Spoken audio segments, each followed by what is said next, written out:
Rama legislativa, la ejecutiva y la judicial, hay otros organismos encargados de la administración pública, que es importante tenerlos en cuenta. Estos organismos son la Contraloría General de la República, que vigila la gestión fiscal de la administración y de los particulares o entidades que manejan fondos o bienes de la nación, ejerce control posterior sobre las cuentas de las entidades territoriales. Entonces, la función de la Contraloría es una función de vigilancia fiscal, del manejo de los bienes y dineros del Estado. La Contraloría ejerce ciertas funciones de carácter judicial cuando adelanta procesos de carácter fiscal contra servidores públicos o contra particulares a los cuales se les han confiado funciones públicas. El Contralor es elegido por el Congreso en pleno, es decir, se reúnen en pleno Senado y Cámara de Representantes para elegir el Contralor General de la República en el primer mes de sus sesiones para un periodo igual al del presidente, de terna integrada por candidatos, uno de la Corte Constitucional, otro de la Corte Suprema de Justicia y otro del Consejo de Estado. O sea, la Corte Suprema presenta un candidato, la Corte Constitucional presenta un candidato, el Consejo de Estado presenta un candidato y el Congreso de la República en pleno, Cámara y Senado, determinan de esos tres a cuál nombran de Contralor. Allí pues hay mucho juego político, ¿no? Y esa es, entre otras cosas, una de las irregularidades que tiene el nombramiento de este tipo de funcionarios, y es que cuando los nombran quedan comprometidos políticamente con sus electores, que en este caso son los congresistas. En este momento hay una tendencia en el país a separar lo político de lo administrativo y a quitarle estas funciones al Congreso de la República y a hacer la designación del Contralor, del Procurador, del Consejo Nacional Electoral a través de otros mecanismos. El Contralor no puede ser reelegido para el periodo inmediato, ni continuar en ejercicio de sus funciones al vencimiento de su periodo. El Ministerio Público está representado por la Procuraduría General de la Nación. La función de la Procuraduría es vigilar el cumplimiento de la Constitución, las leyes, las decisiones judiciales y los actos administrativos, proteger los derechos humanos, defiende los intereses colectivos, vigila el ejercicio de las funciones administrativas, la conducta de los funcionarios públicos, adelanta investigaciones disciplinarias e impone sanciones, interviene ante las autoridades judiciales en defensa del orden jurídico, del patrimonio público o de los derechos y garantías fundamentales. Ante cada instancia del Poder Judicial, hay una representación de parte de la Procuraduría. Entonces, hay unos procuradores encargados de la vigilancia de los procesos penales, hay unos procuradores encargados de la vigilancia de los procesos laborales, de los procesos administrativos, ¿sí?, que controlan el cumplimiento y el respeto de los derechos fundamentales en el desarrollo de los procesos judiciales. El procurador es elegido por el Senado para un periodo de 4 años de terna integrada por candidatos del presidente de la República, la Corte Suprema de Justicia y el Consejo de Estado. Su periodo es de 4 años. En este caso, esos 4 años no coinciden con el periodo presidencial, como sí deben coincidir los 4 años de la Contraloría General de la República. Otro órgano de la administración es el órgano electoral, que está integrado por el Consejo Nacional Electoral. Ejerce la suprema vigilancia de la organización electoral, elige y remueve al registrador nacional del Estado Civil. Lo integran 7 miembros elegidos por el Consejo de Estado para un periodo de 4 años, de ternas elaboradas por los partidos y movimientos políticos con personería jurídica. Fíjense que hay una gran relación entre lo político y lo administrativo, lo cual no debería ser así. Y finalmente, el Banco de la República, que regula la moneda, los cambios internacionales y el crédito, emite moneda legal, administra las reservas internacionales, es prestamista y banquero de los establecimientos de crédito y sirve como agente fiscal del gobierno. El Banco de la República lo dirige una junta de 7 miembros. El ministro de Hacienda, que es el presidente, el gerente del banco designado por la Junta y otros 5 nombrados por el presidente de la República para periodos prorrogables de 4 años, reemplazados 2 de ellos cada 4 años. Estos son los organismos entonces adicionales de la administración pública que tienen funciones muy específicas, muy particulares y que fundamentalmente ejercen actividades de control. Allí vale la pena decir algo. ¿Teléfono? Allí vale la pena decir algo y es lo siguiente. Como estos son organismos de control, puede ocurrir que a una misma persona se la esté juzgando a través de la justicia ordinaria. Por ejemplo, alguien que supuestamente incurre en un peculado, lo puede investigar la justicia penal ordinaria, pero igualmente ha cometido una falta disciplinaria, lo juzga la Procuraduría o Control Disciplinario de la entidad. Y simultáneamente, como ha incurrido en un peculado que tiene que ver con el manejo de recursos del Estado, puede ser investigado también por la Contraloría General de la República. Entonces, a una persona simultáneamente, es decir, al mismo tiempo, lo pueden estar juzgando la Procuraduría, la Contraloría, la Justicia Penal y Control Disciplinario. Y puede salir condenada en lo penal y absuelta en lo disciplinario, o condenada en lo fiscal y absuelta en lo penal o en lo disciplinario. Es decir, estos organismos de control son totalmente independientes el uno del otro. Cada cual se centra en el ejercicio de las funciones que la Constitución le asigna. Entonces no puede una persona decir, no, pero es que ¿cómo me van a condenar fiscalmente si el juez penal me absolvió? No. Hay independencia entre esas ramas o entre esos organismos de control. Bueno, aquí terminamos lo relacionado con la función pública. ¿Sí? Yo quiero muy brevemente hablar algo del control disciplinario, porque me parece importante que ustedes tengan también información sobre este tema. Entonces, para el ejercicio del control disciplinario hay un código que se llama el Código Disciplinario Único. ¿Por qué se le llama así? Porque antes las normas disciplinarias estaban regadas, diseminadas en diferentes disposiciones legales. Entonces todo eso se compendió en una sola norma que se llama el Código Disciplinario Único, que es la Ley 734 del año 2002.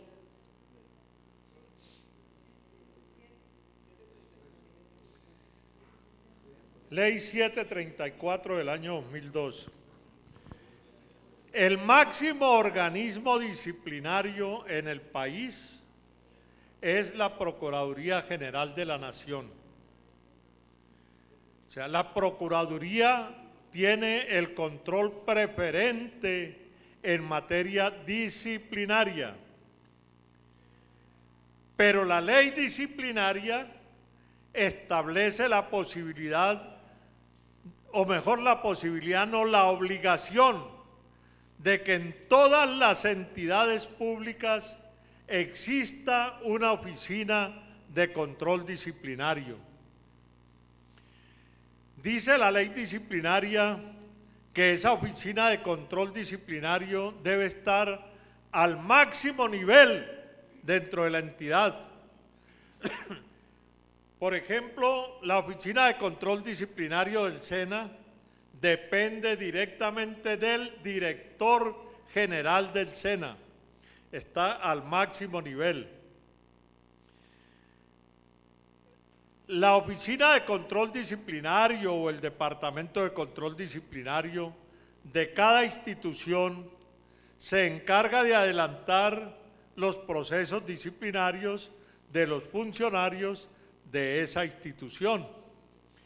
Pero cuando el funcionario considera que no tiene garantías en la investigación que la entidad le va a hacer, le puede solicitar el control preferente a la Procuraduría General de la Nación. Porque muchas veces ocurre que el control disciplinario de las entidades se utilice para perseguir a los trabajadores, se utilice para coartar las libertades de los trabajadores, se utilice, por ejemplo, para frenar el ímpetu de las organizaciones sindicales, y entonces se somete a procesos disciplinarios a ciertos trabajadores que son muy cuestionadores, que no tragan entero, que critican, que cuestionan, y entonces para que no joda más, lo mandamos a control disciplinario. Entonces, si el trabajador considera que no tiene garantías, que se le está violando su derecho a la defensa, solicita la intervención de la Procuraduría General de la Nación como organismo de primera instancia, digamos, o de primordial importancia en los procesos disciplinarios. En la ley disciplinaria está establecido el procedimiento que se debe seguir para adelantar un proceso disciplinario. Entonces allí dice, por ejemplo, que cuando control disciplinario tiene conocimiento de que se ha cometido una falta, si no tiene identificado a quien la cometió o si no tiene la seguridad de que esa conducta pueda constituir una falta disciplinaria, abre una indagación preliminar con el objeto de determinar la existencia de la falta y determinar cuál es el responsable de haber cometido esa falta disciplinaria. Esa indagación preliminar tiene una duración de 6 meses, no puede extenderse más de 6 meses. Terminados los 6 meses, control disciplinario debe, a través de un auto, definir si pasa eso a investigación disciplinaria o si por el contrario considera que no hay mérito para investigar y archiva el proceso. En los procesos disciplinarios, el investigado tiene la posibilidad, el derecho de ser asistido por un abogado. Yo siempre le he recomendado a los trabajadores que desde el primer instante en que se den cuenta que están siendo incluidos en una investigación disciplinaria, busquen el apoyo de un abogado, porque la ley tiene demasiadas cositas menudas, demasiados intríngulis que a veces el trabajador no capta y entonces se ve posteriormente perjudicado en el proceso disciplinario.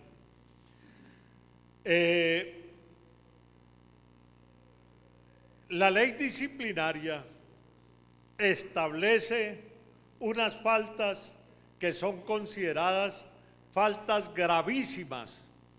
Entonces, la ley disciplinaria en su artículo 48, si no estoy mal, o 42, 48, dice cuáles son las faltas que se consideran gravísimas.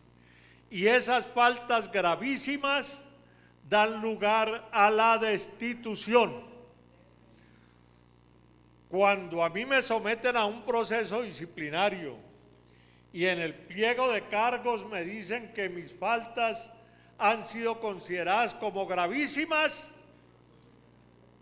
debo saber que lo más seguro es que me destituyan, que me saquen de la entidad. Esas faltas pueden ser también calificadas como graves o como leves. Las faltas graves y las faltas leves no dan lugar a destitución, dan lugar a suspensión o a multa. Suspensión que puede ser hasta de 1 año y multa que está determinada en la misma ley hasta cuántos salarios mínimos legales mensuales puede ser. Las faltas pueden ser consideradas culposas o dolosas. ¿Cuándo una falta es dolosa? Cuando se ve claramente la intencionalidad del funcionario de cometer la falta. Cuando el funcionario sabía plenamente que lo que estaba haciendo era irregular y sin embargo lo hizo. Entonces allí hay dolo. Hay culpa cuando el funcionario no le pone a sus actuaciones el cuidado debido o el cuidado necesario para hacer las cosas bien, pero no hay intención de causar daño. Entonces allí la falta es culposa. Que la falta sea dolosa o sea culposa tiene implicaciones en la sanción. Son más drásticas las sanciones para las faltas dolosas que para las faltas culposas. Incluso cuando a un funcionario durante el término de 5 años lo someten a por lo menos 3 investigaciones disciplinarias y en las 3 lo sancionan por faltas dolosas, en la comisión de la tercera falta, ese funcionario queda inhabilitado por 3 años para desempeñar cargos públicos, es decir, lo sacan de la institución por inhabilidad sobreviniente. El procedimiento entonces investigativo, digamos, dentro del proceso disciplinario es el siguiente. Hay un auto de apertura de la investigación. En el auto de apertura de la investigación le dicen al investigado por qué lo van a investigar. Entonces le dicen, mire, nos llegó una queja presentada por su jefe en la cual dice que usted faltó al trabajo tales días. Por eso lo vamos a investigar, para determinar si hay justificación a su ausencia al trabajo o no. Entonces, ese es el auto de apertura de la investigación. En el auto de apertura de la investigación también le dicen al investigado cuáles son las pruebas que hasta ese momento se han recaudado y que comprometen su conducta. ¿Y cuándo se van a practicar las pruebas? Por ejemplo, si son testimoniales o si son visitas o inspecciones judiciales. Posterior al auto de apertura de investigación viene entonces todo el proceso de práctica de las pruebas. Ese proceso no puede ser superior a 12 meses. Terminados los 12 meses, si la falta se considera gravísima, el periodo se puede ampliar hasta por 6 meses más. Pero si la falta no es gravísima, debe concluir la investigación una vez concluidos los 12 meses de desarrollo de la misma. Terminada la práctica de pruebas, el despacho de control disciplinario o la Procuraduría profieren un auto de cierre de la investigación, que muchos compañeros confunden con el archivo de la investigación. Hasta allí no ha habido archivo. Lo que se está decretando es el cierre de la etapa investigativa, es decir, no se van a practicar más pruebas, hasta allí llega la investigación. Terminada la investigación y proferido el auto de cierre, el despacho de control disciplinario determina si hay lugar a formular cargos o si se archiva la investigación. Si hay lugar a formular cargos, entonces se profiere un auto de cargos y se le notifica al investigado. En ese auto de cargos se le dice al investigado de qué falta se lo está acusando, qué normas ha violado él con su conducta y qué pruebas están fundamentando esas imputaciones que se le hacen. Y cómo se califica la falta, si es grave, si es gravísima, si es dolosa o si es culposa. Y el investigado, conociendo el pliego de cargos, tiene derecho a presentar unos descargos en los cuales controvierte lo que el despacho está diciendo. Y en esos descargos tiene la posibilidad de solicitar la práctica de otras pruebas para controvertir los juicios emitidos por el despacho o para demostrar su no responsabilidad en los hechos que se le imputan. El despacho recibe los descargos, los valora, ¿sí?, y resuelve si con esos descargos efectivamente se han desvirtuado los cargos que se formularon, y entonces resuelve archivar el proceso. O si por el contrario le corre traslado al investigado. Bueno, si el investigado solicitó pruebas, el despacho debe practicar esas pruebas que el investigado solicitó en la presentación de sus descargos. Y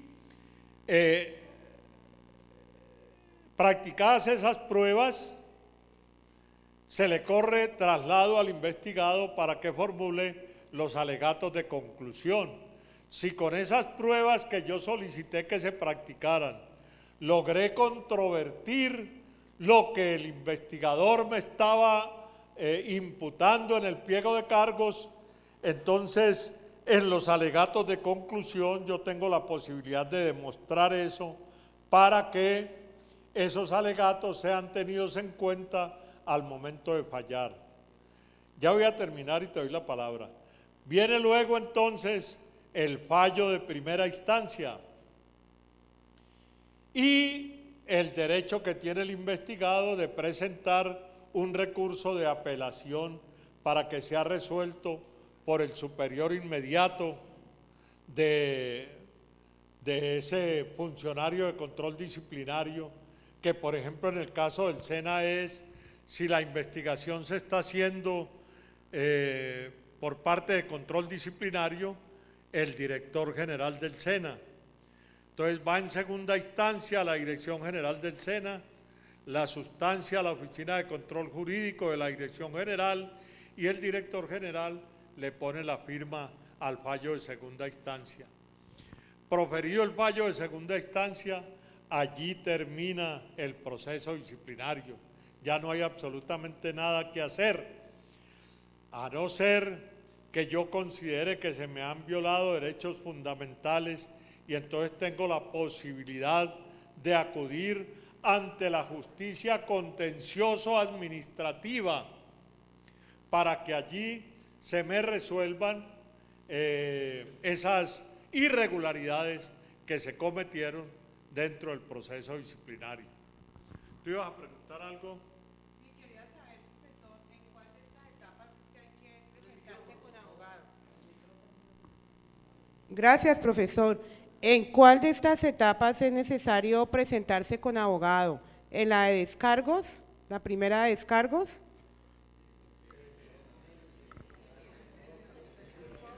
Yo recomiendo que el abogado participe en el proceso desde el principio. Porque resulta que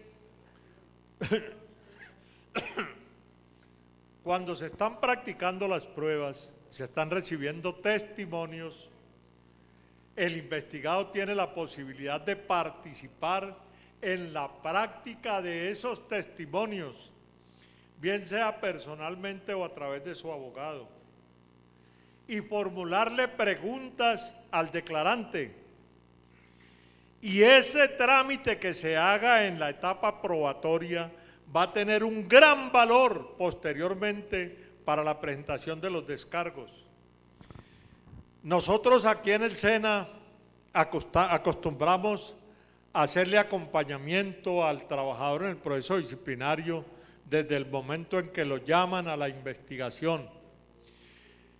Hemos tenido casos, por ejemplo, de investigaciones que se hacen contra dirigentes sindicales.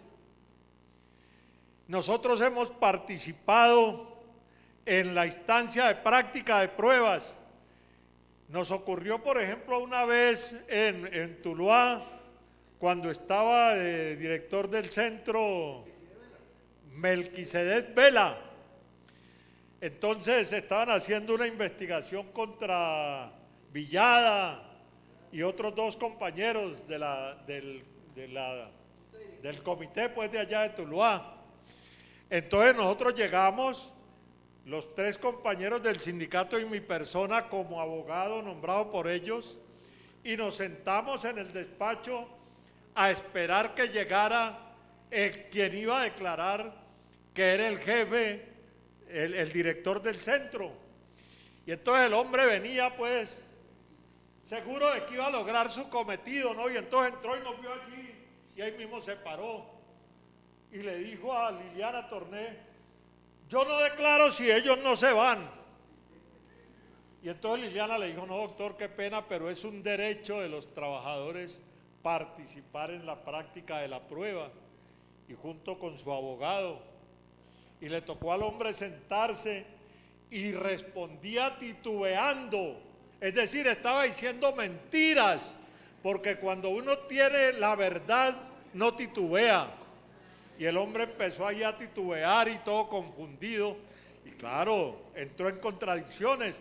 Entonces luego uno tiene la oportunidad de preguntarle, y entonces con las preguntas uno lo hace incurrir en más contradicciones, y eso genera dudas importantísimas en el proceso disciplinario a favor de los investigados. Entonces, no es solamente en los descargos, no, es en todo el proceso. Debe contarse con un abogado que tenga conocimiento de los procesos disciplinarios. No, hay otros que pues no saben tanto, pero bueno. ¿Sí? Eso es muy importante, ¿no? Es cierto, fuera de charla, es muy importante la presencia del abogado. Bueno, yo creo que podemos pasar a las preguntas entonces, para concluir. El que va a preguntar que pase aquí adelante para...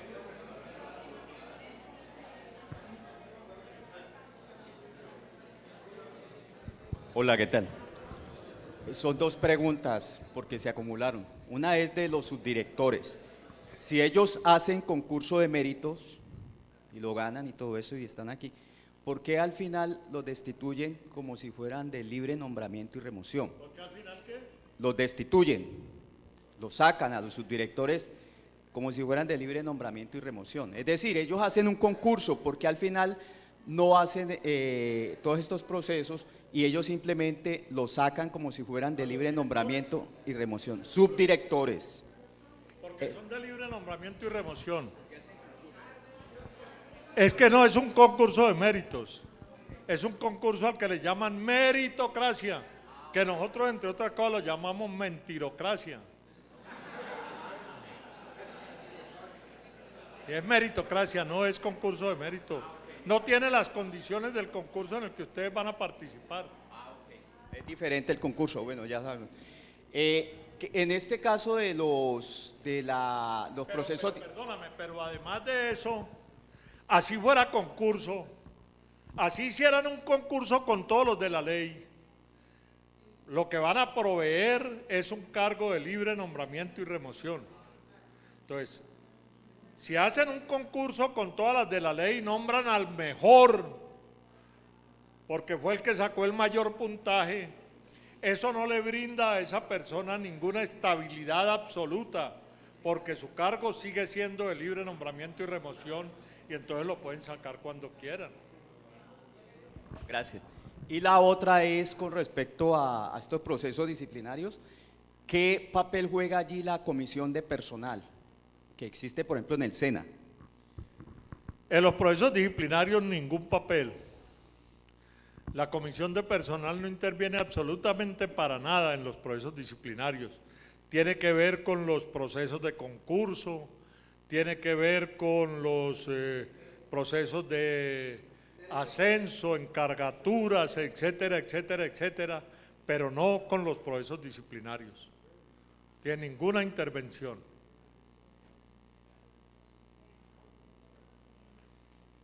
Simplemente es una aclaración porque pues no me queda muy claro lo de cuando mostraste lo de descentralización, la diferencia entre descentralización y desconcentración, porque en otra charla nos hablaban de que el SENA era desconcentrado, o es, pero no tengo clara la diferencia entre ambos.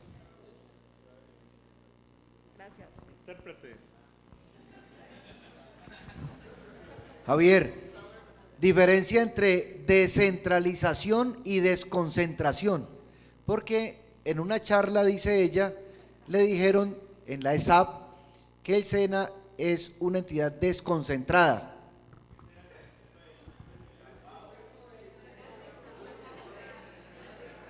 A ver,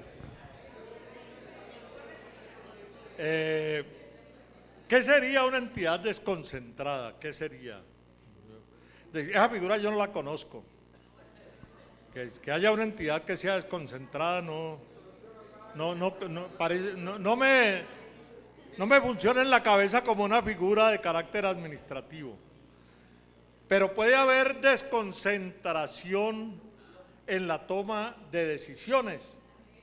Entonces puede haber, por ejemplo, en el SENA los directores regionales tienen ciertas atribuciones que pueden ejercer sin necesidad de consultar con el director general. Entonces, allí hay una desconcentración de funciones. Podríamos decir que el SENA es una entidad desconcentrada en ese sentido. ¿Qué es la descentralización? Bueno, pero cuando hablamos de desconcentración, estamos hablando de un mismo organismo en el cual hay diferentes autoridades con atribuciones determinadas hasta cierto punto. Cuando ya hablamos de descentralización, ya nos estamos saliendo de la institución, ¿sí? Y estamos diciendo, por ejemplo, que Colombia tiene una descentralización administrativa, en el sentido de que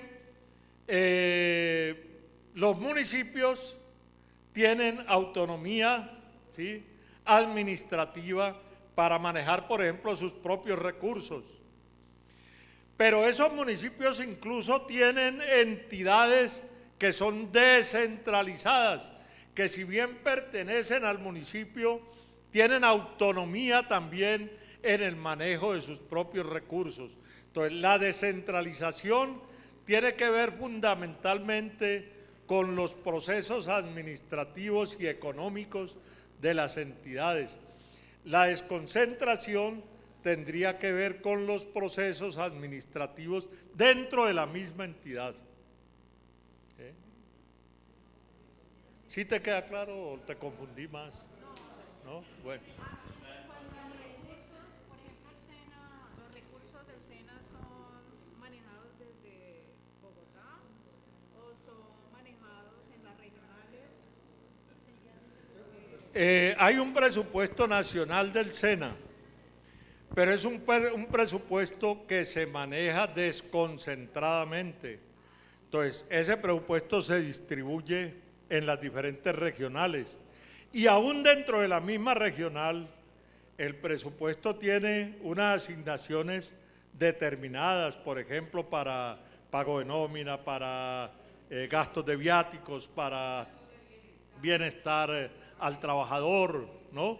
Entonces, hay un presupuesto que se maneja a nivel nacional, pero que permite una cierta desconcentración en el manejo de los recursos que le son asignados a las diferentes regionales o a las diferentes dependencias. Ahora, hay un control que sí lo hace la Dirección General, ¿sí? Y a su vez un control, bueno, un control que hace la Contraloría General de la República, que es un control posterior a las decisiones de carácter fiscal que se tome en las instituciones. Esa puede ser una pregunta del examen, si el control de la Procuraduría es previo o posterior. Ya no hay control previo en Colombia, no hay control previo. O sea, no puede la Procuraduría como lo hacía antes. Antes incluso en las instituciones había oficinas de la Contraloría. El SENA tenía funcionarios de la Contraloría aquí al interior del SENA y todo lo que se hacía en el SENA tenía que pasar por esa oficina. Eso lo acabaron. Entonces ya no hay control previo, sino control posterior. Bueno, parece que no hay más preguntas, entonces… Que si en los dos órganos, que si en la Procuraduría y en la Contraloría, que si la Contraloría también es posterior o es previo. Procuraduría. Que Procuraduría no hace control fiscal.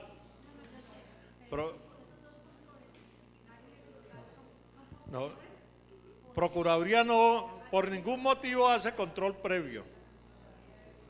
Todo es posterior, porque además la Procuraduría se mueve de oficio cuando conoce la existencia de una irregularidad, o sea que ya la irregularidad se cometió, o a través de una queja presentada por alguien porque la irregularidad ya se cometió. O sea, no puede la Procuraduría evitar que se produzca algo, no. Ahí no hay intervención de la Procuraduría, como tampoco hay intervención de la Contraloría. Eso sería propio de control disciplinario de la entidad.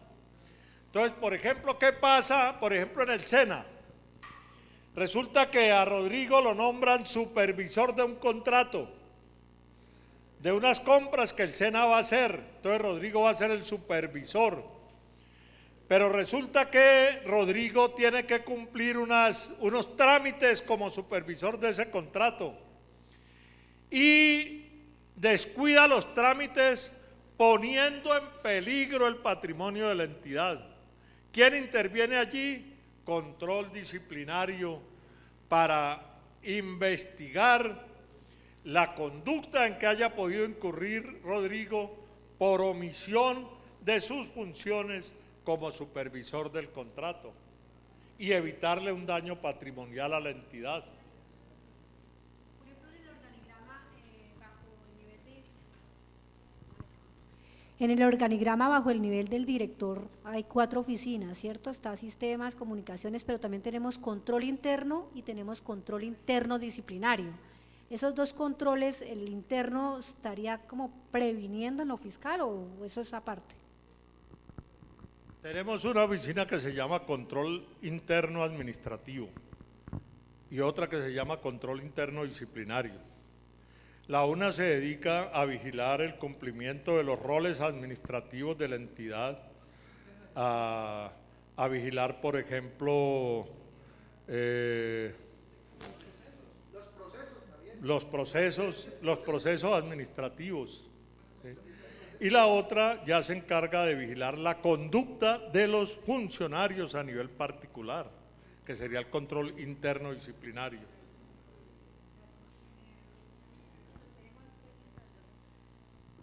De pronto no… Pregunte ahora o calle para siempre. O callo para… Ok. ¿En qué momento interviene la Corte Constitucional realmente? cuando hay un proceso pues disciplinario. La Corte Constitucional no tiene nada que ver con los procesos disciplinarios, no. Solamente si hay violación del debido proceso y tú interpones una acción de tutela para que se te proteja ese derecho fundamental, eso iría a la Corte Constitucional. De resto no tiene ninguna intervención. ¿Cómo? La función específica, ¿cuál es? De la Corte Constitucional, controlar y salvaguardar la aplicación de la Constitución, no más. Esa es su función. ¿Cómo? Controlando, por ejemplo, que las leyes no violen la Constitución. ¿Sí? Porque, a ver, allí habría que decir lo siguiente: hay como una especie de pirámide en cuya cúspide está la Constitución. Por encima de la Constitución no puede haber ninguna norma. La Constitución es la cúspide de la pirámide normativa. Entonces, todas las normas de aquí para abajo tienen que estar de acuerdo con lo que establece la Constitución. Si alguna ley, algún decreto, alguna resolución, algún acuerdo, alguna, ¿cómo llaman los de la Asamblea? Ordenanza, es contraria a la Constitución. Bueno, no, lo explico de otra manera porque no estoy diciendo las cosas como son. La Corte Constitucional controla que las leyes no sean contrarias a la Constitución, no más. De ahí para abajo, todas las otras disposiciones, decretos, resoluciones, ordenanzas, circulares, acuerdos, son actos administrativos. Y el control de los actos administrativos lo tiene la Procuraduría General de la Nación, en primera instancia, o la justicia contencioso-administrativa, cuando yo demando la ilegalidad, porque todos esas otras disposiciones, fíjate, estamos hablando de la Constitución y las leyes. Entonces, las leyes no pueden ser contrarias a la Constitución. Los decretos no pueden ser contrarios a la ley. Los acuerdos no pueden ser contrarios a los decretos. Hay un orden de prioridad o de importancia de las disposiciones. Entonces, cuando una resolución es contraria a una ley, ¿qué hago yo para que esa resolución que es contraria a la ley pierda vigencia? Tengo que demandar en acción de nulidad. Y la acción de nulidad ya no la conoce la Corte Constitucional, sino el Consejo de Estado o los jueces contenciosos administrativos o los tribunales contenciosos administrativos. Ahora, todo dependiendo además, eso es un poquito complejo, pero bueno, ya nos metimos en el cuento. Resulta que cuando se expide un acto administrativo, una resolución, por ejemplo, esa resolución o ese decreto puede ser de carácter general o de carácter particular. Entonces, es de carácter general cuando no se refiere a nadie en particular. Por ejemplo, un decreto que establece el impuesto predial. ¿Para quién? Para todos los que tengan bienes sujetos al impuesto predial. Ese sería de carácter general. Pero la resolución por la cual te nombran a ti como funcionaria del SENA es un acto administrativo de carácter particular y concreto que te afecta a ti.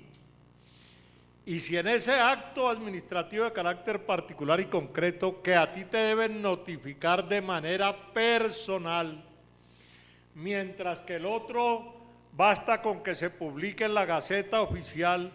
Ese acto administrativo de carácter particular te lo tienen que notificar a ti, y tú tienes derecho a oponerte a la decisión que en ese acto administrativo se tome a través de la presentación de unos recursos, ¿sí? Recursos que deben ser resueltos por la autoridad administrativa. Y si finalmente tú consideras que se te siguen violando tus derechos, entonces ya te vas a la justicia contencioso administrativa en las diferentes acciones que allí se presentan. En este caso, una acción de nulidad y restablecimiento del derecho. ¿Sí? Entonces, la Corte Constitucional, ¿qué función tiene? Controlar el cumplimiento y salvaguardar la Constitución política del país, para que absolutamente nada, ninguna decisión administrativa viole esa Constitución. No tiene ninguna otra función. De ahí para abajo ya empieza a regir la justicia contencioso administrativa a través del Consejo de Estado, los tribunales superiores contenciosos y los jueces administrativos.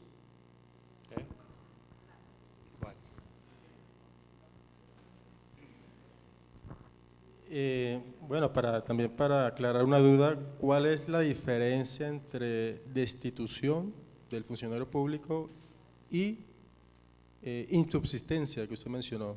¿Ya? Gracias. La insubsistencia no requiere ningún procedimiento previo. Es una decisión discrecional del nominador, ¿sí? Puede ser declarado insubsistente un funcionario de libre nombramiento y remoción, puede ser declarado insubsistente un funcionario que fue evaluado de manera no satisfactoria, puede ser declarado insubsistente un funcionario que abandone el cargo. Es decir, hay unas razones específicas y a discrecionalidad del nominador aplica la figura de la insubsistencia. La destitución es el resultado de un proceso disciplinario, ¿sí? No hay destitución si no hay proceso disciplinario, o no puede haber destitución si no hay proceso disciplinario. En cambio, para la insubsistencia no se requiere ningún procedimiento, ¿sí?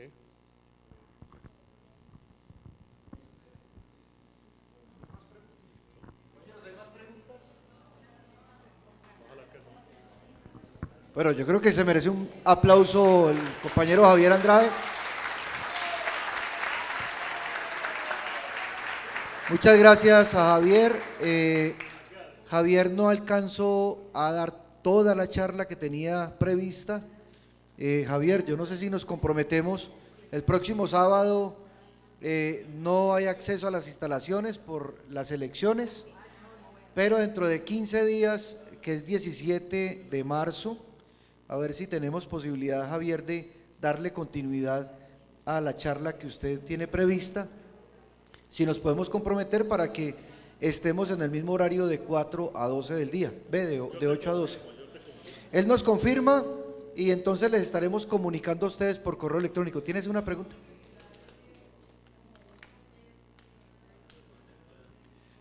Lo que pregunta la compañera es qué posibilidad hay de un taller para que sea un poco más práctico, o de pronto tener algunas preguntas formuladas, bueno, alguna cosa más práctica, Javier, que no quede solamente la exposición y las preguntas de los compañeros, sino una cosa más práctica, no sé la metodología.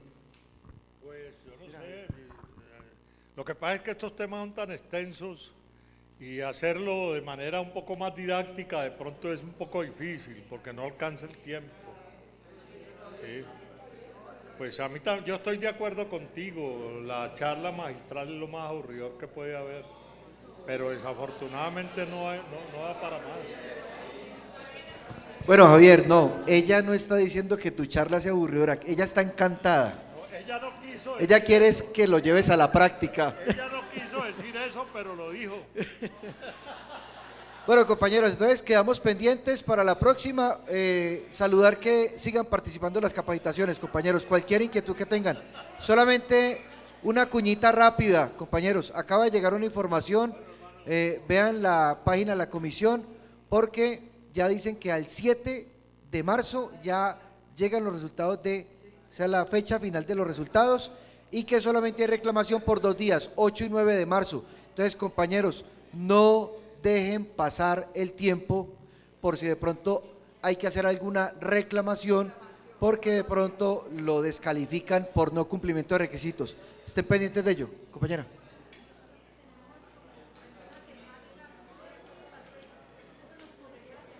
Bueno, compañeros, nosotros lo que estamos haciendo es, en los tiempos que tenemos, ir haciendo charlas.